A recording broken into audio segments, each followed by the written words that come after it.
সামাজিক যোগাযোগ মাধ্যম থেকে শুরু করে আন্তর্জাতিক যোগাযোগ মাধ্যম, গণমাধ্যম, সেটা হোক বিবিসি কিংবা আল জাজিরা বা আরও কোনো চ্যানেল, দেখেছেন কিভাবে আমাদের সন্তানদের উপর গুলি চলেছে।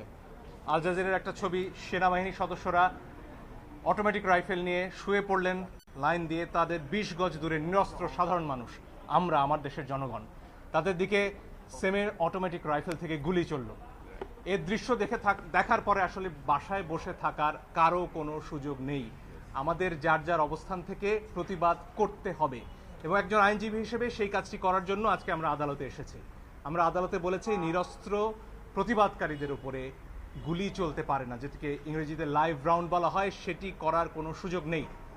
আর অনেক ভিডিও আপনারা দেখেছেন, একটি কিশোর চারতলা একটা নির্মাণাধীন ভবন থেকে সে ঝুলে রয়েছে, তার কিচ্ছু করার উপায় নেই, ওই অবস্থায় তার ওপর গুলি চলেছে অনেকবার।